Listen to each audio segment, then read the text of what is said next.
오늘 우리에게 주신 말씀은 창세기 1장입니다. 창세기 1장 26절과 31절.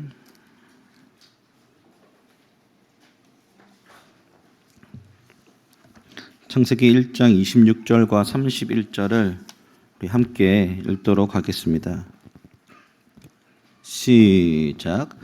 하나님이 이르시되 우리의 형상을 따라 우리의 모양대로 우리가 사람을 만들고 그들로 바다의 물고기와 하늘의 새와 가축과 온 땅과 땅에 기는 모든 것을 다스리게 하자 하시고, 하나님이 지으신 그 모든 것을 보시니 보시기에 심히 좋았더라. 저녁이 되고 아침이 되니 이는 여섯째 날이니라. 아멘.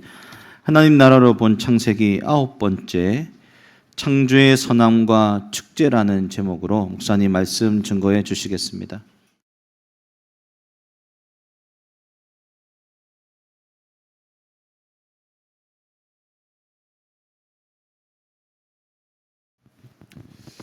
여러분 한 주간 동안 잘 지내셨습니까? 예.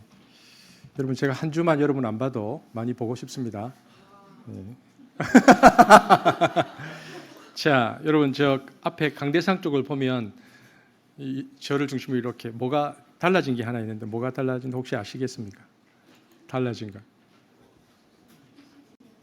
혹시 잘 모르시겠습니까? 뭐가 달라졌는지. 그죠? 십자가가 달라졌죠. 십자가.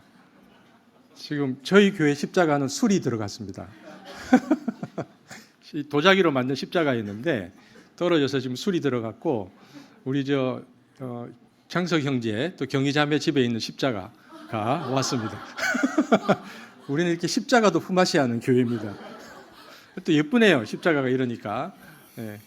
그리고 또 어제 청년들 리브리치 마치고 밤 12시에 풋살하러 갔다가 새벽에 와서 각자 흩어져서 잤는데, 아까 소쿤이 물어보니까 소쿤이 교회에서 잤다고 그러더라고요. 그런데 또 비교적 다 깨끗한 모습으로 교회에 나타나서 대단합니다, 청년들. 어제 리브리치 집회도 감사했고, 우리 창세기 지금 9번째 시간인데 오늘도 말씀을 통해서 또 우리가 걸어가야 할 길들을 하나님 앞에 좀 도전받게 되어지길 원합니다. 제가 기도하겠습니다. 사랑의 주님 감사합니다. 또 우리 지체들과 함께 주의 말씀 앞에 섰습니다. 성령 하나님, 이스라엘 백성들의 에게 돌판으로 말씀을 주셨듯이 우리의 마음판에 또 주의 말씀을 주시기를 원합니다. 이 말씀 붙들고 살기를 소망하오니 성령 하나님께서, 성경을 쓰신 성령 하나님께서 깨우쳐 주시고 살게 하여 주옵소서. 예수님 이름으로 기도합니다. 아멘. 자, 여러분 오늘 설교의 제목이 뭐죠? 좀 크게 한번 같이, 혹시 영상으로 예배드리고 계신 우리 지체들 있으면 같이 한번 하면 좋겠는데, 시작. 창조의 선함과 축제. 그럼 여러분 제가 뭐에 대해서 설교하겠습니까? 창조의 선함과 축제에 관해서 설교를 하겠습니다. 선함과 축제, 여러분 기억해 두십시오. 여러분 창세기 1장을 읽어보면 창조에 관한 중요한 후렴구가 나옵니다.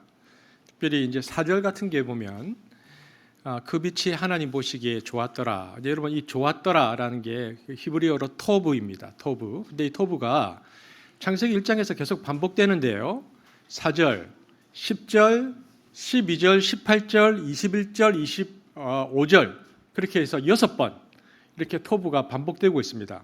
좋았더라, 좋았더라. 그런데 마지막 31절, 저와 여러분이 읽었던 31절에 보면 하나님의 모든 판단을 종합하는 대목이 나옵니다. 좋았더라가 6번 나온 다음에 마지막 7절에 뭐라고 말하느냐 함께 읽겠습니다. 시작.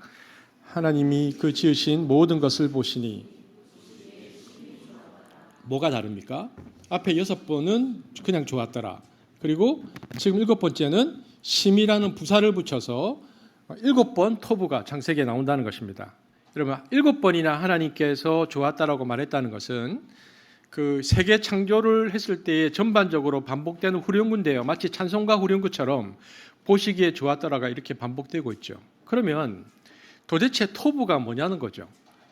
뭘 보고 좋았더라고 했을 때 그 좋았더라는 의미가 무엇인가 하는 것입니다. 여러분 이것은 윤리적인 개념이 아닙니다. 좋았다 했을 때 토부는 물론 선하다는 개념도 있고 또 아름답다라고 번역이 되기도 하지만 우리가 어떤 것을 보고 참 아름답다라고 했을 때는 우리가 그리스 관점에서 보는 거거든요. 그러니까 어떤 모습을 보았을 때 외형적인 모습이 아름다웠을 때 그런 그리스 관점에서 심미적으로 아름답다라고 표현하는데 우리는 그렇게 보는데 익숙하죠. 그래서 저 남자 멋있는데 저 여자 멋있는데라고 했을 때 그렇게 겉으로 보기에 아름다운 것을 아름답다라고 말합니다. 그래서 화장도 하고 옷도 입죠. 미학적인 아름다움인데 그런데 히브리 개념에서의 아름다움, 그러니까 보시기에 좋았다, 토부는 이런 미학적인 개념이거나 혹은 우리가 이제 저 사람 참 착하네 하는 윤리적인 개념이 아니라는 것입니다. 그렇다면 하나님께서 원래 선하다, 아름답다라고 말씀하실 때는 어떤 상태를 말씀하시는 것일까? 성경에서 토부는요, 한마디로 조화입니다. 하나님이 천지를 창조할 때에 만물 하나하나가 조화를 이루고 있는 모습을 보았을 때에 보시기에 좋았다라고 말씀하시는 것입니다. 이게 토부의 개념입니다. 이것을 가장 잘 나타내는 성경 구절이 시편 133편 1절입니다. 다윗의 시인데요. 우리 한번 같이 읽어보겠습니다. 시작. 보라, 형제가 연합하여 동거함이 어찌 그리 선하고 아름다운고. 여기에서 사용된 선하다라는 단어가 창세기 1장의 토부입니다. 그런데 그 앞에 무엇이 붙었습니까? 연합하여 동거함이 토부하다 되어 있습니다. 그러니까 연합한다라는 말은 조화를 이룬다는 말이거든요. 그러니까 조화를 이루고 사는 모습이 아름답다 이 뜻입니다. 그래서 사람이 서로 좋은 관계 속에서 연합하고 동거하는 모습을 볼 때 히브리 개념은 그것을 선하다라고 말하는 것이죠. 그래서 히브리인들의 토부 개념은요, 철저히 관계 중심적이라는 것을 알 수 있습니다.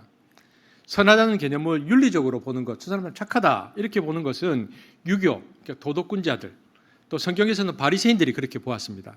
착한 행실을 할 때에, 그리고 그리스 사람들은 심미적, 미학적으로 아름다운 것을 평가했는데 히브리 개념은 이 모든 것을 포함하지만 그보다 훨씬 더 중요한 중심 개념이 뭐냐? 관계가 온전하다. 관계성이 토부라는 의미입니다. 그래서 여러분, 창세기 1장에서 7일간 만물을 창조한 상태를 보시고 하나님께서 보시기에 좋았다고 할 때는요, 피조물들과의 모든 관계가 아름답고, 그리고 피조물과 사람과의 관계도 아름답고, 하나님과 인간의 관계도 아름다운 상태, 그렇게 조화를 잘 이룬 상태가 토부입니다. 그래서 타락이 시작되자 피조물과 사람과의 관계가 깨지고, 사람과 사람의 관계가 깨어지고, 무엇보다 하나님과의 관계가 깨져버리는 거죠. 조화가 깨져버린 것입니다. 그것이 타락입니다. 그래서 31절에 보면은 하나님이 그 지으신 모든 것을 보시기에 심히 좋았다라고 되어 있는데요. 칼빈 주석을 보면 이 심이라는 단어가 메옴인데, 메옴, 히브리어로 어떤 뜻이냐면 악이 전혀 없는 완전함, 혹은 조화에서 조금도 부족함이 없는 상태, 이게 메옴입니다. 그러니까 심히 좋았다라는 것은 메옴 토부잖아요. 메옴 토부. 그러니까 조화의 아름다움인데 그 조화가 얼마나 완벽했는지 조금도 부족함이 없는 상태. 즉 심히 좋았다라는 뜻은 모든 각각의 창조와 이 모든 것의 조화가 너무 완벽한 상태를 하나님께서 보시기에 좋았다라고 말씀하시는 것입니다. 그래서 여러분, 창세기 1장의 창조를 보면요, 하나님의 창조는 같음에 있지 않고 다름에 있습니다. 하나님은 모든 것을 다 다르게 창조하셔서 조화하게 하셨습니다. 그래서 하나님께서 태초에 세상을 창조하실 때는 어느 것 하나 똑같이 만든 게 없습니다. 오히려 같은 것이 있으면 그것을 서로 나누어서 다르게 만드셨습니다. 뭘까요? 빛과 어둠을 나누셨죠. 창공 아래에 있는 물과 창공 위에 있는 물을 나누셨습니다. 땅과 바다, 해와 달, 그리고 끊임없이 나누어서 다양한 생물들이 각각의 고유한 빛깔을 갖게 하셨습니다. 그리고 각각의 고유한 빛깔들이 모여서 조화를 이루고 아름다운 세상을 만들게 하셨죠. 이것이 하나님의 창조입니다. 그렇기 때문에 하나님의 창조는 한마디로 다름이요 다양성입니다.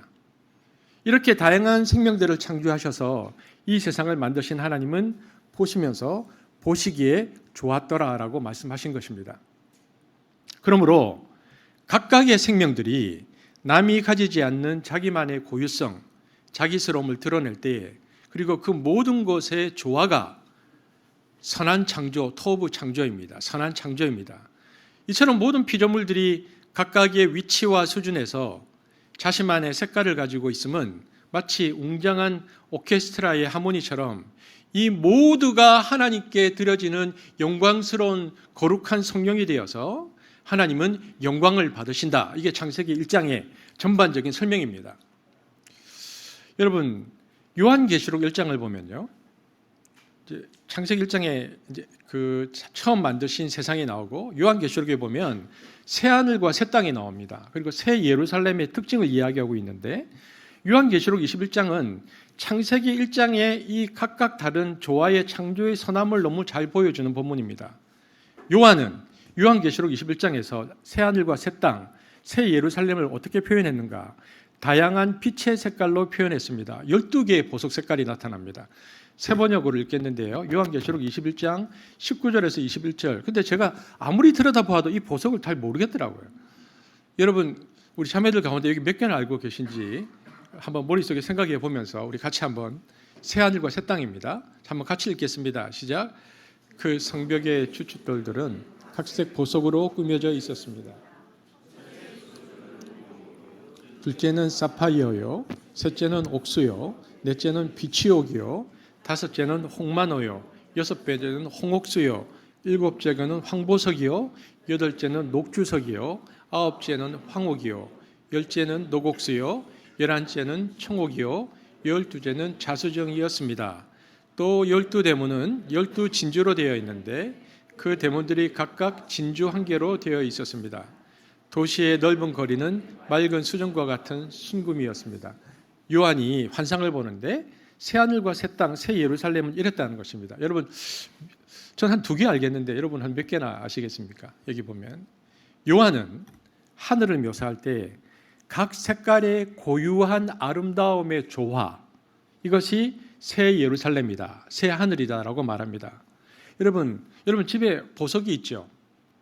보석이 귀중한 이유는요, 빛을 모아들여서 더욱 강렬하게 만들기 때문입니다. 우리 무지개 뜨면 보면 이게 이제 빛을 스펙트럼으로 보면 무지개 색깔이 있는 것처럼 원래 빛은 청천연색을 띠고 있는데 우리 눈이 이제 그걸 못 보는 거죠. 지금 우리 육안으로는 흐려져서. 그런데 보석이라는 돌은 너무 신기해서 공기에서 어떤 색들을 골라내어서 그 색만을 빨아들여서 강렬하게 만들어서 본래부터 빛 속에 있었던 그 색깔의 색감, 색깔의 영광을 드러내주는 게 보석이거든요. 그래서 고대로부터 보석이 귀했던 이유는 장식 기능 때문이 아니고 빛의 색깔을 드러내고 심화시키는 역량 때문이었습니다. 그래서 어떤 색깔을 딱 드러내는 보석, 그런데 그 보석의 전체가 있는 조화가 요한계시록의 새하늘이라고 말하고 있잖아요. 그러면 요한계시록 21장에 이 다양한 빛의 조화로 되어 있는 이 하늘의 시작은 어디인가? 요한계시록 4장에 보면 4장이 21장의 시작이라고 말하고 있습니다. 요한계시록 4장 3절인데요. 보좌에 어떤 분이 앉아 계신데 보좌에 앉아 있는 그분의 모습이 너무 흥미롭습니다. 요한계시록 4장 3절입니다. 함께 읽겠습니다. 시작. 앉은 이의 모양이 벽옥과 홍보석 같고 그 모양이 녹보석 같더라. 하늘에 어떤 분이 보좌에 앉아 계시는데 벽옥, 홍보석, 녹보석 같더라. 그 보좌로부터 이제 빛이 나오는 것이죠. 그러니까 창세기 1장에서 빛이 있으라라고 했을 때 이 명령은 바로 이 아름다운 빛깔로 채색된 이 보좌에서 발한 것입니다. 제가 한 2주 뒤에 이제 이것에 대해서 설명을 좀 할 텐데요. 빛이 있으라는 이 명령은 이 보좌로부터 나온 빛이라는 것입니다. 여러분, 우리가 예배드리잖아요. 예배의 영광은 무엇입니까? 예배는 우리 안에 그리고 우리 주위에 있는 모든 빛간을 드러내고 우리를 눈부시게 하는 보석과 같은 시간입니다. 그러니까 보좌에서, 하늘 보좌에서 흘러나오는 이 빛은 각 피조물의 모습을 지극히 아름답게 만들고 각종 색으로 채색하여서 그 영광을 뽐내게 합니다. 그리고 죄로 더럽혀진, 그래서 얼룩져졌 인생이 이제 그 진정한 색깔을 드러내도록 하는 것. 그래서 하늘의 빛이 주마등처럼 우리에게 쏟아져서 우리가 일주일 동안 찌들었던 그 죄의 색깔들을 다 걷어내면서 원래 우리 안에 있었던 아름다운 빛의 색깔을 드러내게 하는 것. 이것이 예배의 영광입니다. 그래서 희미하게 바랜 빛과 비뚤어진 선이 원래의 선명한 모습을 찾게 하는 것. 그래서 우리가 예배를 마치고 돌아갔을 때 우리 가운데 일어나는 그 감격은 원래 우리의 빛을 찾은 감격이라는 것입니다. 그리고 우리의 감각이 깨어나서 하나님을 다시 경이롭게 찬양하고 높이게 되는 것이죠. 그것이 예배의 영광입니다. 여러분 기도하시죠. 그 때로 큐티 하시면서 묵상하시잖아요. 기도와 묵상을 하는 이유가 무엇입니까? 기도와 묵상의 유익은 우리의 삶 속에 이 하늘빛이 예기치 않게 찾아와서 나의 마음과 세상의 어둠을 밝게 비추는 것을 경험할 수 있도록 이끌기 때문입니다. 그래서 내가 기도하는 가운데 혹은 큐티하는 가운데 나도 모르는 사이에 하늘빛이 나에게 쬐어져서 나의 모습을 보게 하고 나의 원래의 모습이 어떠했는지를 인식하는 시간이죠.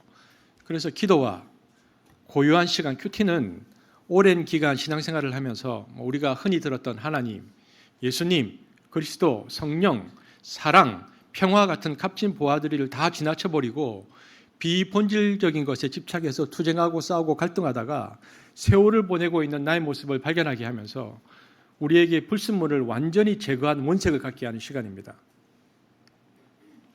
저는 그래서 예배뿐만 아니라 큐티와 기도의 중요성을 우리가 좀 인식하면 좋겠는데 그것을 통해서 우리에게 불순물이 제거되어지고 우리의 원래의 색감들이 회복되어지는 그런 은혜와 축복이 있기를 원합니다. 무엇보다 사도 요한이 우리에게 요한계시록 21장, 4장 21장을 통해서 하늘 환상을 주는 이유는 만일 우리에게 하늘에서 비춰지는 이 빛이 없으면 우리는 어떻게 되는가? 어떻게 될까요? 빛이 없으면? 그 컬러의 색이 우리에게 오지 않기 때문에 우리는 무색의 인간이 되어버립니다. 그래서 어떤 사람이 되는가? 흑백 논리의 사람, 한 가지 색깔만은 고집하는 사람, 때로 생맥인 사람이 되는 것입니다. 저는 이것이 신앙생활을 하면서 제가 느꼈던 답답함입니다. 교회 안에는 교리도 있고요, 형식도 있고요, 또 일정한 공간 속에 모여서 모두가 봉사를 위해서 열심히 일하는데 전혀 문제가 없어 보이는데 시간이 지나면 이상하게 하나의 색감으로 통일되면서 각각의 색을 잃어버리는 안타까움들을 제가 교회 생활을 통해서 경험했습니다. 그래서 각자의 고유한 색감을 가지고 각자의 위치에서 살아있는 신앙생활을 지향하는 저는 한습의 모습이 감사하고 좋습니다. 적어도 저는 우리 교회 교인들을 볼 때에 우리 교회는 단색 혹은 흑백이 아니고 칼라라고 생각합니다. 그런데 그러기 위해서 우리에게 필요한 것이 있습니다. 각자 칼라의 색깔들을 유지하기 위해서 우리에게 필요한 것은 무엇인가? 그것은 성결입니다.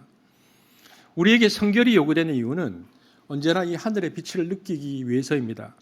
하늘의 빛의 감각은 성결함을 통하여 우리에게 주어집니다. 만약 우리가 성결함이 없다면 그 빛이 와도 그 빛이 다 튕겨져 버립니다. 저는 하늘에서 총천연색의 빛깔이 주마등처럼 쏟아져 나와서 우리가 걷는 순례 여정을 밝히 비춰줄 것을 성결함의 삶으로 소망합니다. 우리 삶 속에 이 성결함으로 하늘의 빛을 느끼고 살아가는 저와 여러분 되기를 축복합니다. 여러분, 이처럼 하나님의 창조가 다름과 다양성의 조화라면, 그렇다면 우리는 창조의 선함으로 살기 위해서 우선적으로 우리는 어떻게 해야 창조의 선함으로 살 수 있는 것일까요? 먼저 보십시오. 다름과 다양성의 조화라면 선함으로 살기 위해서 우선해야 하는 것은 하나님께서 각자 나에게 주신, 우리에게 주신 고유한 기질과 특성을 아는 것입니다. 먼저 내가 누구인지를 알아야 다른 사람과 조화를 이루며 살 것 아닙니까? 여러분, 하나님은 각 사람에게 특이한 기질을 주셨습니다. 그러므로 우리는 자신의 감각, 지각, 정서, 동기 등을 처리하는 지극히 개별화되고 차별적인 방식에 대해서 스스로 인식하고 자각할 수 있도록 습관적으로 노력해야 합니다. 요즘 유행하던데요. 저는 한 20년 전부터 관심이 있었는데, 자, 자기 MBTI가 뭔지 아시는 분? 나의 MBTI가 뭔지 아시는 분? 잠깐 손만 이렇게만 들으면 그 뭔지 안 물어보고, 와, 우리 요즘 그 유행하는 MBTI도 한 3분의 1 정도만 아시네요. MBTI가. 혹시 MBTI가 뭔지를 모르시는 분 계십니까? 네. 보십시오. MBTI는 16가지 기질로 분류해서 어떤 사람들을 나는 어떤 기질이다. 제가 기억나는 게 있습니다. 한 20년 전 됐나? 제가 이제 그 앞에 교회에서 설교할 때 이상일 형제가 그때 등록을 했어요. 상일 형제가 30대였는데. 상일 형제가 교회 와서 제가 하는 설교를 처음 딱 듣고 알았답니다. 저 목사님 INFP다. 본인 INFP거든요. 알았다더라. 딱 설교 한 번 듣고 저 목사님 INFP다. 제가 그때는 요즘은 제가 약간 ISTJ처럼 설교하지만 그때는 INFP처럼 설교했거든요. 그래서 딱 몰래 제 기질을 보고 안 거죠. 자, 여러분 혹시 애니어그램이 뭔지 아십니까? MBTI하고 비슷한 건데 애니어그램이 뭔지만 아시는 분? 몇 분 계시네요. 이거는 캐톨릭에서 주로 많이 합니다. 애니어그램. 이건 9가지 사람을 유형으로 나누는데 저는 5번 유형입니다. 저는 5번입니다. 자, 여러분 한의에서 체질을 할 때 8체질, 4체질 말고 8체질 뭐 목양, 모금 뭐 이렇게 혹시 8체질 아시는 분? 아무도 안 계십니까? 우리 권사님 아시네. 저는 8체질 중에서는 목양 체질입니다. 저는 8체질을 안 지는 20년 넘었습니다. 지금도 굉장히 신실한 진짜 한의사 형제를 제가 압니다. 그 형제가 처음 이제 한국에 막 8체질이 생겼을 때 저하고 굉장히 얘기를 많이 나눴습니다. 그 형제가. 교회는 달랐는데 8체질. 여러분 보십시오. 그게 MBTI든 애니어그램이든 8체질이든 무엇이든 여러분 내가 어떤 사람인가를 알아가는 작업은 계속되어야 합니다. 이게 창조의 선함으로 살기 위한 시작입니다. 그러니까 내가 어떤 사람인지 알지 못하면요 다른 사람과 조화를 이루어 살 수가 없습니다. 여러분 그런데 성령이 임하잖아요. 성령이 임하면 어떤 일이 벌어지냐면 우리는 생각을 잘해야 되는데 성령이 우리에게 임하면 그 각 사람의 고유성이 있어요. 그 사람마다. 그런데 그 각 사람의 고유성이 사라지고 그래서 무색에 모두 다 똑같은 다른 어떤 사람의 모습으로 바뀌는 것이 아니고 하나님께서 그 사람에게 주셨던 아주 고유한 기질이 있는데 성령이 임하면 단점은 점점 사라지고 그 기질의 장점이 극대화되는 일이 일어납니다. 예를 들면 어떤 사람이 굉장히 예민해요. 그런데 성령이 임하잖아요. 그러면 그 예민함이 섬세함으로 바뀝니다. 그게 비슷한 것 같지만 다르거든요.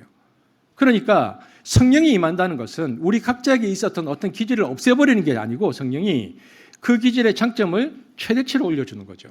그러니까 적어도 내가 어떤 기질의 사람인가에 대한 인식은 있어야 됩니다. 그리고 결국 이렇습니다. 우리 기질은 다 다르죠. 뭐 8체질이든 애니어그램이든 MBTI든 기질은 다 다른데 하늘로부터 하나님께서 우리에게 성령으로 어떤 영감을 주시면요.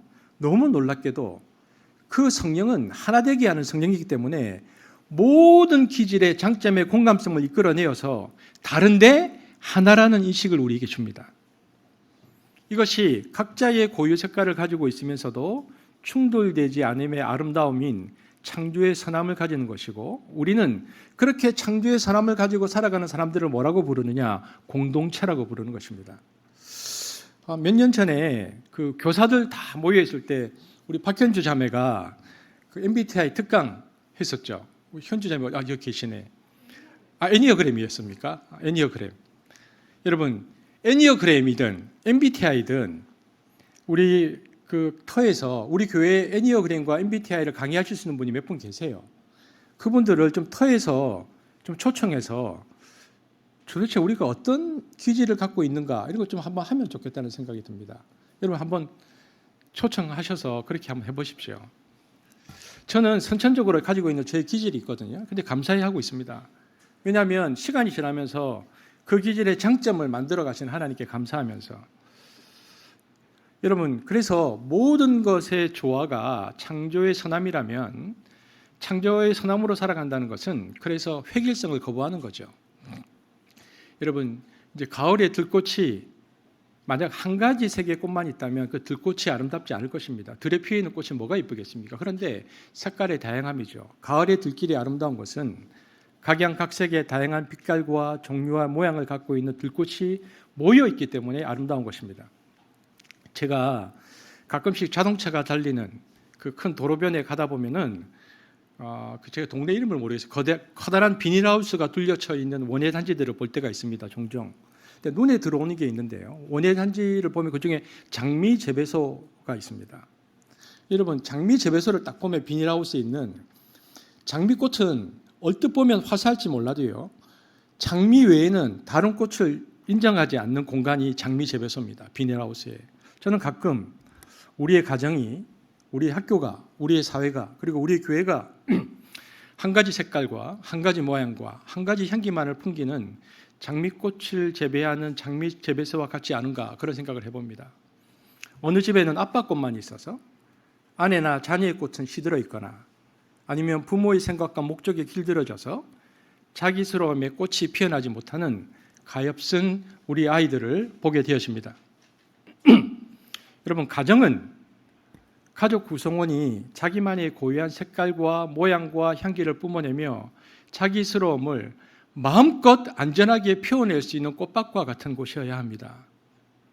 장미 재배소는 장미만 인정하지만 꽃밭과 같은 가정은 동작꽃, 페랭이꽃, 초롱꽃, 나리꽃, 도라지꽃이 각각 고유한 자기만의 꽃과 향기를 뿜내면서 서로 한데 어울려 사는 곳이기 때문입니다. 여러분, 그래서 한번 우리가 생각해 보기를 원하는데요. 이제 5월 가정의 달을 맞이해서 우리 가정은 어떠한가? 각자의 개성과 자기스러움이 충분히 안심하고 드러나는 곳인가? 아니면 어떤 한 사람에 의해서 우리 가정의 색깔이 하나로 통일되고 있는가를 한번 생각해 보시기를 바랍니다. 저는 우리 사회에서 가장 장미 재배소와 같은 곳은 학교가 아닌가 그런 생각을 해봅니다. 학교는 인조된 비닐하우스에 자동 펌프를 가동해서 언제나 시원한 물과 따스한 햇볕을 맞으며 길러지는 장미 재배소와 같은 곳이다 생각을 합니다. 이 장미 재배소에는 비바람, 눈보라를 막아주는 방해벽이 있고 해충이 날아들면 농약을 뿌려 없애줍니다. 이곳에서는 장미나무가 할 일은 오직 화려하고 붉은 꽃잎을 가진 장미꽃만을 피워내면 되는 것입니다. 그래서 모든 조건들을 장미꽃을 피워낼 수 있도록 가장 좋게 만드는 곳이 학교인데, 그러면 거기서 나오는 장미꽃의 이름은 무엇입니까? 그게 성적 점수라는 꽃입니다. 그래서 학교는 어떻게 분류되는가? 공부 잘하는 아이 혹은 공부 못하는 아이. 그래서 공부를 잘해서 존재감이 드러나는 아이 혹은 공부를 못해서 존재감이 드러나지 않는 아이로 구분됩니다. 채송화, 민들레, 호박꽃, 할미꽃과 같은 꽃은 가차없이 심지어는 뿌리 뽑히고 오직 화려하고 붉은 꽃을 가진 장미꽃만이 인정받고 대학이나 사회라는 시장에 좋은 값을 받고 팔려나가면 그것을 최고의 가치로 생각하는 곳. 물론 우리 교회도 교사들이 많이 계셔서 그렇게 되지 않기 위해서 최선을 다해서 노력하고 계시다는 것을 압니다. 그러나 전반적으로 학교를 생각하면, 그래서 제가 이전에 보면 그 광수생각, 제가 저희 집에 광수생각 만화가 다 있거든요. 거기 보면 주인공이 뽀리인데 뽀리가 이렇게 자고 있어요, 수업 시간에. 그러니까 선생님이 쟤 누구야? 뽀리인데요. 그러니까 선생님이 그냥 내버려 둬라. 그러니까 뽀리가 눈물을 이렇게 막 흘립니다. 깨우지도 않으면서. 그래서 밑에 뭐라고 쓰느냐? 뽀리는 공부를 못하는 아이가 아니고 연필을 잘 깎는 아이인데, 이렇게 되어 있습니다. 여러분, 학교는 들꽃의 꿈을 포기하게 만듭니다. 왜냐하면 성적이라는 잣대가 있거든요. 하나의 색깔. 여러분, 우리 여기 제가 제 앞에서 지금 청년들이 쫙 있습니다. 여기 젊은이들이 그렇게 많이 스펙을 쌓는 이유는 그것이 자신의 인생에 꼭 필요하다기보다는 겉모양만 화려하게 꾸며놓고 시장에 좋은 값을 받고 팔려나가기를 기다리는 자본주의라는 비닐하우스 안에 있는 상품이 되었기 때문입니다. 그래서 나에게 필요 없어도 그 스펙을 계속 쌓는 것입니다. 이런 시스템이다 보니까, 그래서 스펙을 쌓고 팔려나가면 좋은데 팔려나가지 못한 꽃들은 20대는 가만히 있어도 인생에 있어서 가장 화려하고 아름다운 시기임에도 불구하고, 인생에서 너무나 화려하고 아름다운 시간임에도 불구하고 팔려나가지 못할 경우에 좌절과 방황으로 20대를 시작합니다.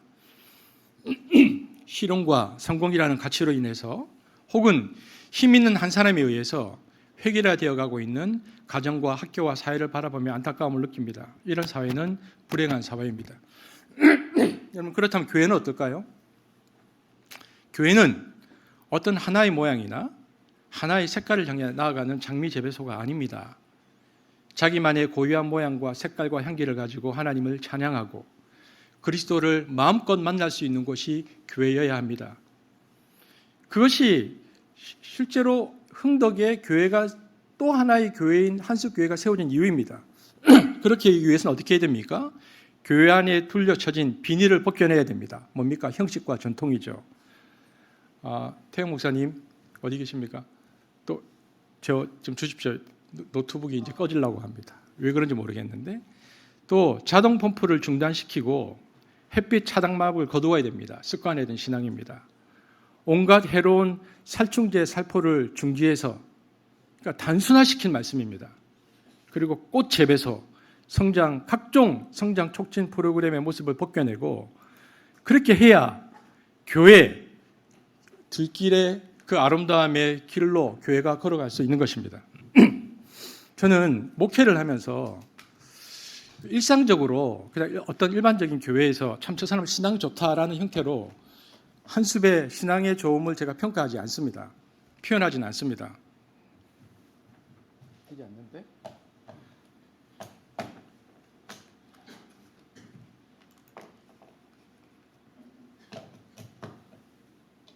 선풍기 꺼도 되는데? 잠깐만요. 그게 아니고 이쪽인가 예, 예. 여기 돌아왔습니다. 예를 들어서 일반 교회는 성도의 신앙 좋음을 어떻게 평가하는가? 일주일에 몇 명이 모이는 교회인가? 새벽 예배는 몇 명이 나오는가? 저 사람이 헌금을 얼마를 하는가? 전도는 얼마나 했는가? 교회 봉사는 얼마나 열심인가? 이것이 어떻게 보면 교회 건강함의 일상적인 척도인 것처럼 보이지만 그러다 보면요. 어느 순간 교회는 획일화되고 색감이 없어집니다.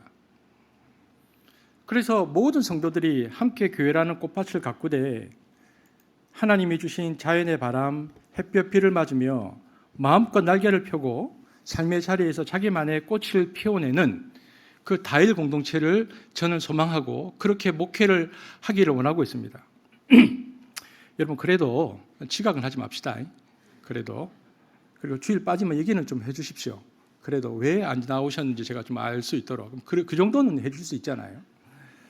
여러분 그래서 우리가 먼저 기억해야 될 것은 창조의 선함은 획일화되는 것이 아니고 다양합니다라는 것을 먼저 기억해야 합니다. 자 그러면 오늘 설교 제목이 뭐였죠? 창조의 선함과 하나 뭐였습니까? 그다음에 축제입니다. 그럼 이제 축제에 대해서 얘기를 좀 하겠습니다. 창조는요 선할 뿐만 아니라 우리가 생각해야 하는 또 하나의 창조의 정서입니다. 여러분 창조의 정서, 창세기 1장을 보면서 여러분 창조의 정서는 어땠을까요? 우리가 성경을 읽을 때 모든 것을 1차적이고 문자적으로 읽으려는 경향이 농후합니다. 예를 들면 우리가 보통은 사람들하고 말할 때 그 사람의 말도 듣지만 그 사람의 얼굴 표정도 보고 미소도 보고 다 보는데 우리는 성경을 그렇게 보지 않거든요. 드라마에서 대본이라면 지문으로 화내며 웃으며 근데 이렇게 나왔을 법한 표현들을 다 우리는 무시해버리고 그냥 문자적으로 성경을 읽는 것입니다. 우리는 보시기에 참 좋았다라는 표현에서 이 창조의 선함 앞에서 무엇을 읽을 수 있는가? 창조를 보시면서 즐거워하시는 하나님을 어렵지 않게 상상할 수 있습니다. 하나님은 창조하실 때에 심각함이나 엄숙함이 아니고 기쁨과 웃음 속에서 당신의 역사를 시작하셨습니다. 여러분 이스라엘 신앙은요 종교의 본질을 즐거움 축제로 표현했습니다. 이거 이스라엘 신앙의 시작인데 한번 보겠습니다. 출애굽기 15장 19절에서 20절이죠. 이게 그 유월절을 경험하고 홍해를 지났던 이스라엘 백성들의 이제 신앙의 표현의 방식인데요. 읽겠습니다. 시작. 바로의 군대가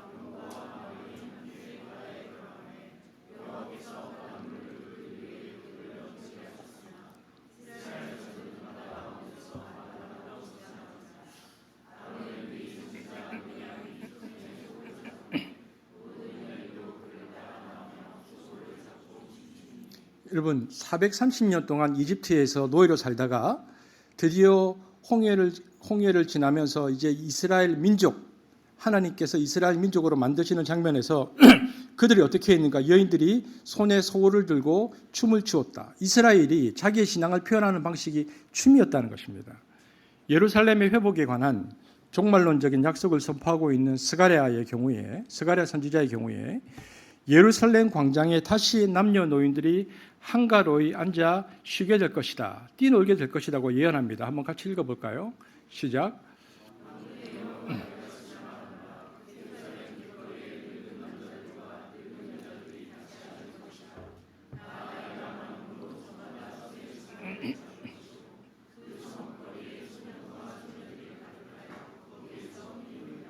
여러분 보십시오. 이스라엘의 첫 시작을 춤을 추는 것으로 신앙의 표현을 했는데요. 스가랴 선지자가 예루살렘이 회복되면 어떻게 될 것인가? 성읍 거리에 소년과 소녀들이 가득 차 뛰놀게 될 것이다 라고 말하고 있습니다. 예수님의 비유 가운데서도 잃어버린 드라크마를 찾아낸 여인은 누가복음 15장에 보면 복과 이웃을 불러 모아 함께 즐겼다라고 되어 있고요. 누가복음 15장에 보면 잃은 아들을 되찾은 아버지는 사람들에게 송아지를 끌어다가 잡아 잔치하며 즐겼다라고 말하고 있습니다. 신앙의 바탕을 기쁨으로, 즐거움으로, 잔치로 표현한 것입니다. 여러분, 그래서 이스라엘의 신앙을 야훼 하나님 앞에서 즐거워하기란 표현, 이것은 구약의 신명기에서 굉장히 많이 나오는 표현입니다. 신명기는요, 이스라엘에게 어떻게 말하고 있는가? 야훼 하나님 앞에서 무엇을 해라고 말하고 있느냐 하면 함께 읽어보겠습니다. 신명기 14장 20절 읽어보겠습니다. 시작. 23절 읽어보겠습니다. 시작.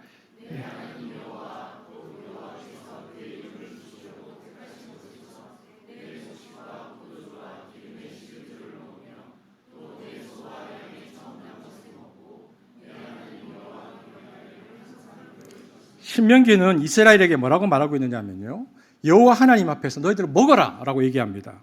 그리고 신명기 14장 26절에 보면 야훼 하나님 앞에서 먹으면서 뭘 하는가? 14장 26절 읽어보겠습니다. 시작.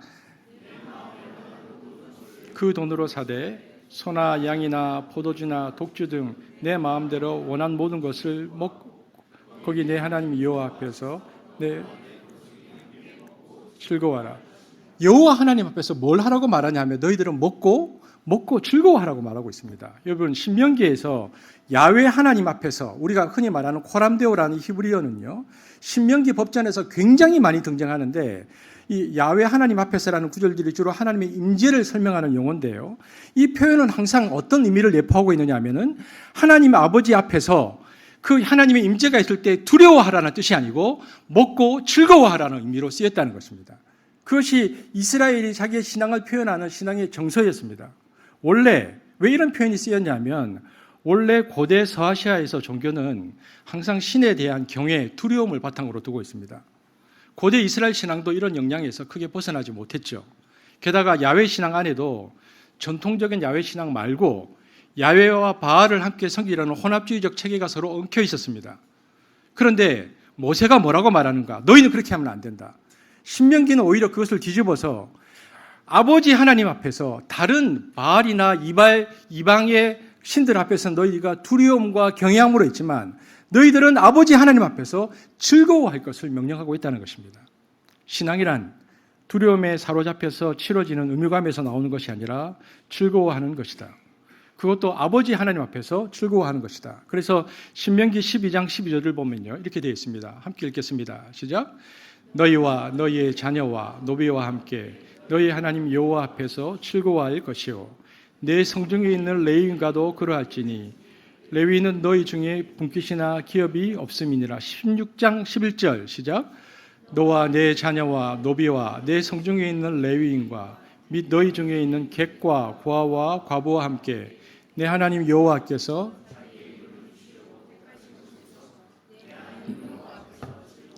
뭐라고 말하고 있습니까? 너희들이 여호와 앞에 섰을 때에 하나님의 임재를 경험할 때에 너희들의 정서는 즐거워하는 것인데 이 즐거워하는 것이 혼자서 즐거워하는 것이 아니고 여럿이서 함께 즐거워하는 것이다.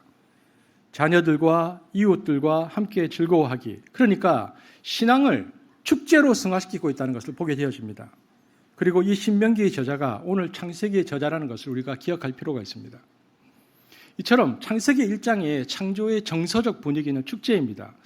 저는 대학을 처음 들어갔을 때 이런 성경 공부를 한 적이 있습니다. 그때 한 4명 정도가 모여 있었는데 석영이 눈을 뜨는 장면을 이렇게 성경을 공부하면서 인도했던 분이 저에게 뭐라고 말했냐면 이 장면을 읽고 있는데 노래로 불러보라고. 깜짝 놀랐습니다. 그런 식의 질문이 훅 들어올지 몰랐거든요. 이걸 말로 해야 되는데 그냥 설명하지 말고 이걸 음으로 해보라고. 제가 그때 노래를 부르지는 않고 이건 단조는 아니다. 이렇게 말했던 기억이 납니다. 제가 학교 다닐 때 그 선교팀이 있었습니다. 그 선교팀이 러시아에 선교를 갔었는데 러시아의 선교팀이 갔을 때 그 러시아에 있는 어떤 대학을 방문했는데 선교팀이 돌아와서 얘기하더라고요. 피아노가 있잖아요. 근데 그 선교팀 리더 보고 나오라 그러더니 러시아에 있는 음악 교수가 그러더랍니다.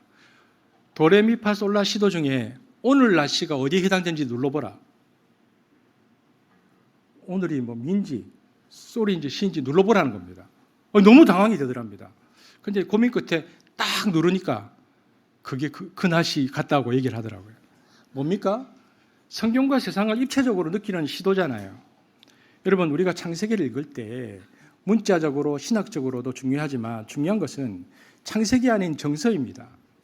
모세가 창세기를 기록할 때에 그 신명기 전체에서 여호와 아버지 하나님 앞에서 가져야 될 우리의 인식을 말하면서 창조는 무엇인가를 말하고 있는데 그것은 축제라는 것입니다. 여러분, 축제 안에는 뭐가 있습니까?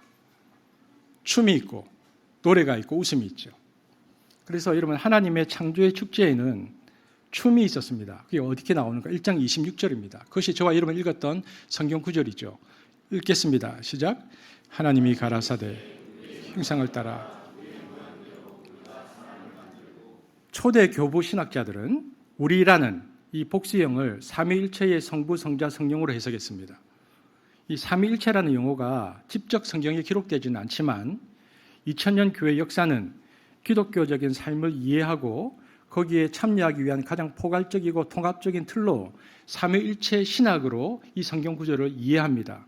그러면 삼위일체는 하나님을 세 위격으로 이해합니다. 하나님은 성부, 성자, 성령인데 이 세 분이 공동체를 이루면서 각 위격은 다른 위격들과 적극적으로 교통한다. 즉 이것은 하나님에 대해서 어떻게 이해했냐면 인격적이고 관계적인 하나님이라고 이해했다는 것입니다. 하나님은 무엇보다 인격적인 존재이시고 관계적인 존재 양식 자체가 하나님의 형상이다. 그래서 독일 신학자 칼 바르트는 하나님의 세 위격 간의 관계성이 하나님의 형상이다. 우리의 형상을 따라 우리의 모양대로 이렇게 하나님께서 서로 관계하고 있는 이것이 형상이다. 이 형상을 따라 창조되었기 때문에 인간 역시 관계적인 존재이다라고 말합니다. 즉 인간은 처음부터 하나님과 이웃 그리고 자연과의 관계 안에서 존재하는 존재라는 것이죠. 여러분, 이 삼위일체를 표현하는 중요한 용어가 있습니다. 페리코레시스라는 단어입니다. 좀 어렵죠. 페리코레시스라는 단어가 어떤 용어냐 하면요, 춤을 뜻하는 헬라어입니다. 옛날 그리스 신학자들은 이 용어를 삼위일체를 가리키는 메타포로 썼습니다. 페리코레시스는 삼위일체를 가리킨다. 여러분, 이게 무슨 말일까요?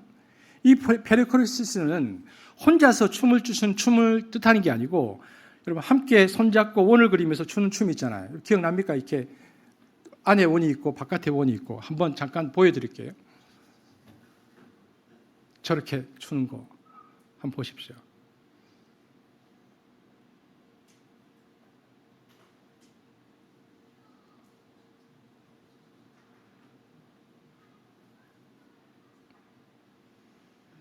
멈췄습니까?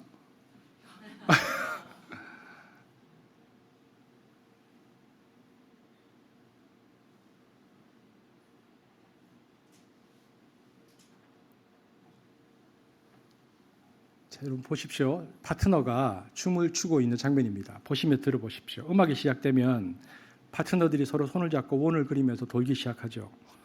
그리고 시간이 되면요, 파트너를 바꿔가면서 또 다른 원을 막 바꾸면서 계속 춤을 춥니다. 그래서 좀 있다 보면 파트너가 바뀝니다. 템포가 빨라지고 파트너들이 더 빨리 움직여서 서로 원을 만들고 회전하고 포옹했다가 풀고 손을 잡았다가 놓으면서 춤을 춥니다. 그런데 춤을 잘 추는 사람들, 저처럼 춤을 잘 추는 사람들이 너무 자연스럽게 그렇게 춤을 추기 때문에 숙련되고 능숙한 사람들이 춤을 추면요, 매 순간 정확한 리듬을 따라서 움직이기 때문에 아주 말끔하게 움직이고 있는데 조화를 이루고 있습니다. 그래서 구경하는 1편에서는 춤의 움직임이 너무 빨라서 춤추는 사람들을 구별하기가 불가능할 때도 가끔 있습니다. 너무 정교한 스텝이라서 다음번 스텝을 미리 예상하기도 어려운데 그런데 조화를 이루죠. 이것이 바로 그리스 말이 쓴 페리코레시스라는 단어입니다. 원을 가지고 도는 춤. 이 용어는요, 삼위의 깊은 관계성을 표현합니다. 하나님은 저렇게 서로 삼위 하나님께서 저렇게 서로 돌고 있으면서도 그 조화가 깨어지지 않는 완벽한 상태, 그래서 이 삼위일체로 사용된 이 페레코레시스라는 단어는 왜 이 삼위일체 하나님의 페레코레시스가 중요하냐면요. 우리에게 다가오실 때도 그분께서 그렇게 다가오신다는 것입니다. 창세기 1장 26절에서 우리가 발견하는 하나님인데, 여러분, 우리의 삶이라는 것이 척박하고 고난하고 힘든 날의 연속이라고 느낄 때가 많습니다. 오늘 예배드리러 나왔지만 한 주 동안 여러분 우리 삶을 생각하면 고단한 삶도 많은데요. 이때 삼위일체는 하나님의 활기 넘치는, 조금 전에 보았던 이 활동적 삶에 참여하라는 꾸준한 부르심이며 초대입니다. 그래서 그 초대에 응하면 우리는 다시 일어나서 역동적 활동을 개시합니다. 저는 네덜란드 출신의 로마 가톨릭 사제의 사목자인 헨리 나우엔, 저는 헨리 나우엔을 좋아합니다. 제가 몇 번 말씀드렸지만 제가 개신교 목사이지만 헨리 나우엔을 정말 좋아합니다. 제가 아마 헨리 나우엔 책을 한 50권을 넘게 읽은 것 같습니다. 나와 있는 책은 다 봤는데요. 왜냐하면 저에게 너무 절박했기 때문에. 헨리 나우엔 책 중에 유명한 책 제목이 있습니다. 춤추시는 하나님. 그게 제목입니다. 여러분 보면 춤추시는 하나님은 우리를 하나님과 함께하는 춤으로 인도한다는 것입니다. 하나님을 체험한 사람들은 하나님과 더불어서 성령 안에서 춤추는 사람들입니다. 여러분 춤이라는 단어 속에 감추어진 하나님의 체험의 비밀이 있습니다. 하나님께서 춤으로 우리를 초대하실 때 그 춤은 하나님이 주도하는 춤입니다. 우리는 춤의 왕이신 하나님의 리듬과 스텝에 맞추면 됩니다. 내가 주도적으로 살아가는 인생이 아니라 하나님께서 주도적으로 내 안에서 사는 인생이 하나님과 함께하는 춤추는 인생입니다. 그런데 우리가 그 춤에 초대받을 때 누군가 손을 이렇게 내밀잖아요. 손을 내밀 때 하나님께서 초대받은 그 춤, 그 손을 잡는 그 순간을 뭐라고 얘기하느냐? 성경은 자기 포기라고 말합니다. 자발적으로 기쁘게 자신을 포기할 때 우리는 그 춤을 더 잘 출 수 있게 되어집니다. 그래서 영화에 보면 저 춤출 줄 몰라요 이렇게 말하는데 걱정하지 말고 나만 따라오세요. 그리고 손을 잡고 맡기면 그 사람과 함께 춤을 추는 것입니다. 헨리 나우엔이 하나님을 그렇게 표현했습니다. 자신을 포기하는 것은 예수님께서 태어난 날부터 죽음을 맞이할 때까지 세상을 살았던 방식입니다. 그래서 여러분 춤추며 하나님을 찬양했던 다윗은 그의 삶 속에서 자신을 춤으로 초대하시는 하나님을 이렇게 고백했습니다. 시편 30편 11절입니다. 다윗이 이렇게 표현했는데요. 시작. 주께서 나의 슬픔이 변하여 내게 춤이 되게 하시며 나의 베옷을 벗기고 기쁨으로 띠띠우셨나이다. 여러분 세상은 슬픔과 기쁨이 서로 극과 극으로 나뉘어져 있습니다. 슬픔은 슬픔이고 기쁨은 기쁨입니다. 이 둘은 서로 만날 수 없습니다. 띄워주십시오. 성경 9절. 그런데 다윗은 하나님과 함께하는 우리의 춤이 시작되는 첫 스텝이 뭐냐? 슬픔이라는 것입니다. 슬픔으로 우리 인생의 첫 춤을 시작한다. 하나님께서 우리를 춤의 무대로 초대하는 첫 번째 초청장은 슬픔이라고 다윗이 말합니다. 하나님은 슬픔 가운데 찾아오셔서 우리의 손을 잡아 일으켜 세우시며 춤추자고 청하십니다. 그리고 이렇게 말씀하시죠. 너의 슬픔을 춤으로 변화시켜 줄 것이다. 슬픔을 외면하거나 부인하지 말고 슬픔을 통과하며 그 슬픔을 허락한 나의 뜻을 깨달으라. 일어나라. 나와 함께 춤을 추자. 여러분 하나님이 왜 기쁨이 아니고 슬픔으로 우리를 춤으로 초청하실까요? 우리가 기쁨 속에 있을 때는 자기 자신만의 리듬을 고집하기 때문입니다. 하나님의 리듬에 따르지 않습니다. 자신을 포기하지 않기 때문입니다. 자기를 기뻐하는 사람은 자신을 내려놓지 않습니다. 하지만 슬픈 일을 당할 때는 자신을 내려놓습니다. 이것이 바로 하나님과 춤추는 비결입니다. 신은 죽었다는 말로 유명한 철학자 브리치 니체가 언젠가 그의 친구에게 이런 편지를 썼습니다. 그리스도인들이 내가 자신들의 신을 믿기를 바란다면 노래를 보다 더 잘 부르고 구원받은 사람들답게 얼굴에 팔복의 즐거움이 나타나야 할 거야. 나는 춤추는 신만을 믿을 수 있어. 그러나 그들은 너무 심각해. 여러분 혹시 슬픔 속에 있습니까? 슬픔이 변하여 춤이 되게 하시며 춤의 자리로 초대하시는 하나님을 만나시는 은혜가 있기를 바랍니다. 축제의 첫 번째 요소가 춤이었다면 두 번째 요소는 뭐냐? 그 안에는 춤도 있지만 웃음도 있습니다. 그러면 최초의 웃음이 성경에 나오죠. 창세기 2장 23절입니다. 최초의 웃음입니다. 여러분 히브리어를 읽어보면요. 창세기 2장 23절은 그러니까 이게 노래로 되어 있습니다. 히브리어가 2장 23절에 한번 읽어보겠습니다. 시작.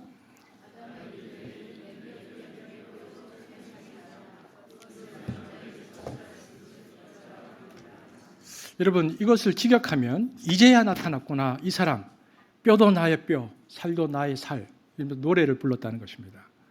하와의 창조는 웃음의 창조였습니다. 이것은 기쁨과 교제의 웃음입니다.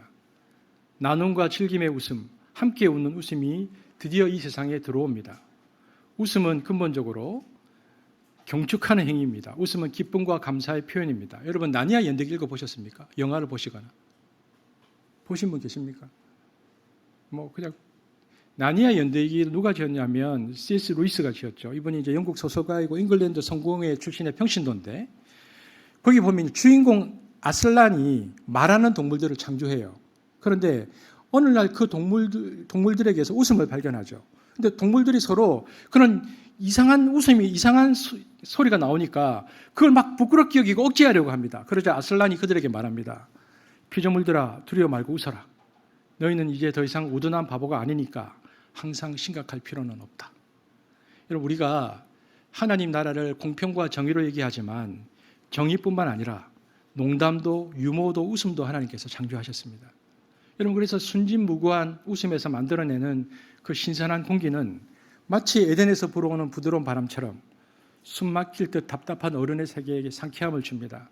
여러분, 그 이호독 선생님이라고요.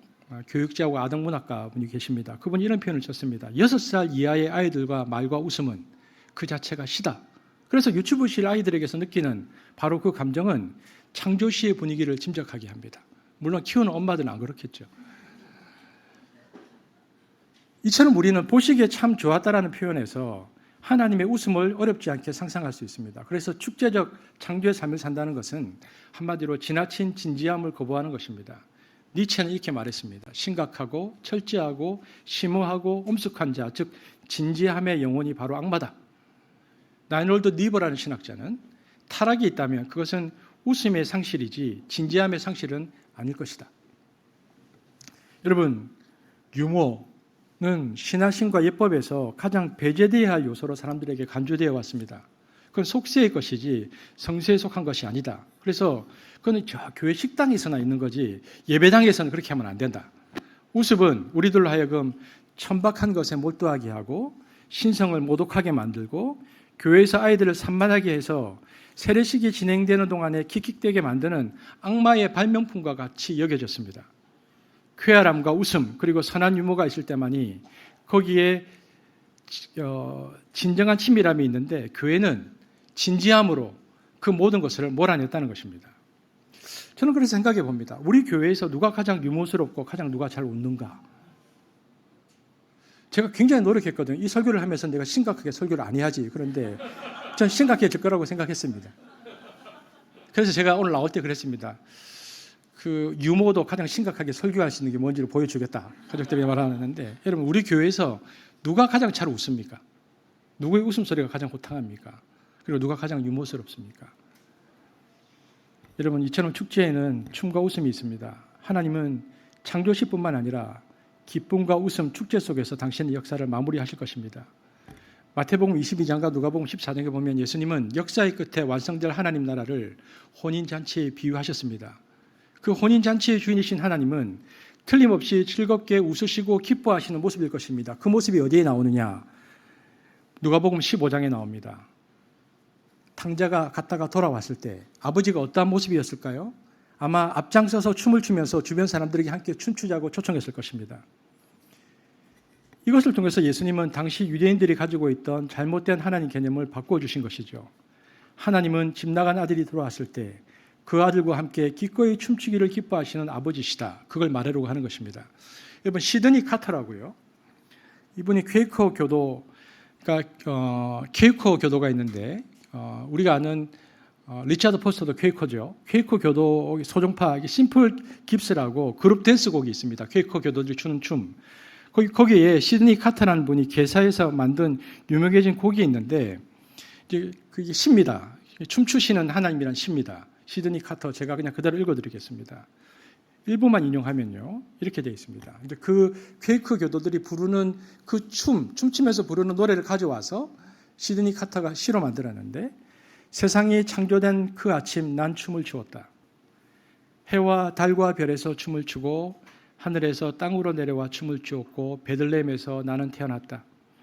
나는 안식일에 춤을 추고 안진뱅이를 고쳤다. 거룩한 사람들은 이것은 모욕이라 말하며 옷을 벗겨 채찍질하고 십자가에 높이 못 박아 피 흘려 죽이려 하였다. 마귀를 등에 지고 춤추는 것은 결코 쉽지 않았지만 흑암이 뒤덮인 하늘 아래서도 난 십자가에 못 박힌 채 춤을 추었다. 그들은 나를 무덤에 묻어버리고 내가 사라졌다고 믿었지만 나는 춤추는 하나님, 나는 여전히 춤추고 있었다. 시인은 하나님께서 천지를 창조하신 후에 그리고 예수님은 자신을 거부하고 핍박하고 십자가에 못 박힌 자들 앞에서도 춤을 추신 하나님이었다라고 말하고 있습니다. 그 모든 고난 속에서도 하나님은 기쁨을 잃지 않았다고 말하고 있습니다. 여러분, 어느 순간 교회는 축제를 잃어버렸습니다. 이전에는 사람들이 테이블에 둘러앉아서 함께 노래하고 춤을 추었습니다. 그러나 이제는 아무도 그렇게 하지 않습니다. 노래는 누가 부릅니까? 한 사람이, 노래 잘 부르는 한 사람이 마이크 들고 노래 부르고 다른 사람은 구경합니다. 우리에게 잘 알려진 영국 작가 체스터튼은 이렇게 말했습니다. 만약 이런 식으로 한다면 나중에는 한 사람만 웃게 될 거다. 잘 웃는 사람. 근데 정말 그런 시간이 되었습니다. 개그맨들만 웃기고 우리는 그냥 그것을 보고 있습니다. 일상의 삶이었던 모든 것들이 이제는 전문가들이 가져가고 박물관과 미술관이 자리 잡으면서 우리의 삶에서 이 모든 축제적 요소를 빼앗아 가버렸습니다. 결국 우리는 삶의 축제를 잃어버리고 돈으로 이것을 사서 잠시 보는 것만으로 듣는 것만으로 만족해야 되는 시대에 살아가고 있습니다. 이것은 단순히 삶의 한 부분을 잃어버린 것이 아니고 삶의 본질, 하나님께서 이 세상을 만드셨을 때에 그 하나님과 함께 춤추었던 삶의 축제, 삶의 핵심을 잃어버린 것입니다. 그래서 우리는 공허한 인생이 되는 것이죠. 여러분, 성령 충만이란 무엇입니까? 고통 한복판에서도 하나님이 내 삶을 지휘하시고 인도하실 것을 믿으며 성령께서 나를 춤으로 부르실 기회를 드리는 것입니다. 우리가 교회에서 잘 지내셨어요? 혹은 선물, 카드, 포옹, 미소, 이 모든 것은 희망의 표현인데요. 이것은 생각해 보면 그 사람이 나에게 웃는 것이 아닙니다. 성령께서 우리에게 청하시는 춤의 초청입니다. 성령은 어느 날 뜨거운 가슴과 어떤 신비함으로 우리에게 다가오는 것이 아니고 우리 바로 옆에 있는 사람을 통해서, 미소를 통해서, 선물을 통해서, 그리고 함께 식사할 거라는 말을 통해서 그 춤의 초청으로 우리를 이끄십니다. 공동체를 함께 온다는 것입니다. 그리고 그들과 함께 춤출 때 우리는 자신의 좁은 자리에 머물러 있을 필요 없이 그 자리를 박차고 일어나서 점점 큰 원을 만들면서 페리코레시스의 그 원을 만들면서 하나님의 시간 안으로 들어가는 것입니다. 말씀을 맺겠습니다. 창조는 선했고 그 창조는 축제였습니다. 창조의 선함으로 산다는 것은 하나님께서 우리에게 주신 고유한 기질과 특성을 아는 것입니다. 그리고 창조의 선함으로 산다는 것은 획일성을 거부하는 것입니다. 창조적 축제적 삶을 산다는 것은 지나친 진지함을 거부하는 것입니다. 서로 함께하는 자유는 자기 자신이나 남을 진지하게만 대해서는 결코 얻어지지 않습니다. 쾌활함과 웃음 그리고 선한 유머가 있을 때 거기에 진정한 친밀함이 있을 수 있습니다. 축제적 창조로 이 땅을 산다는 것은 그래서 함께 춤출 수 있는 공간을 만드는 것입니다. 인생사의 모든 슬픔과 축복을 한데 엮어서 기쁨의 스텝을 엮는 것이 바로 찬양의 춤입니다. 그리고 함께하며 춤이 어우러지는 것을 우리는 예배라고 부릅니다. 저는 가장 큰 유머를 쓸 수 있는 사람을 존경합니다. 그분은 이렇게 말합니다. 제가 볼 때 세상에 끝난 일이 발생했습니다. 그 사람 인생에. 그런데 그분이 마지막에 이렇게 말하는 것입니다. 하나님 땡큐. 이 정도로 끝내주시다니. 이것이 진짜 신앙이고 유머입니다. 창조의 선함과 축제의 삶을 살아내는 한습이 되어지기를 주의 이름으로 축복합니다. 기도하겠습니다. 사랑의 하나님 감사합니다. 하나님의 창조는 선했고 그분은 축제의 삶으로 우리를 부르십니다. 심각함이 아니라 우리 공동체와 함께 페리코레시스의 춤추는 하나님과 함께 춤추시는 하나님과 함께 우리의 삶을 살아가기를 소망합니다. 하나님, 오늘 우리가 어떠한 마음과 어떠한 정서로 나왔든지 간에 그 춤추시는 하나님과 함께 이 세상 가운데 하나님의 나라를 구현해내는 공동체가 되게 하시고 예배 후에 터모임으로 모였을 때에 우리가 서로를 격려하고 악수하고 미소를 짓고 포옹할 때에 춤추시는 하나님의 초대인 것을 알고 그들과 함께 기꺼이 그 춤을 출 수 있는 공동체가 될 수 있도록 인도하여 주옵소서. 감사를 드리며 예수님 이름으로 기도합니다. 아멘.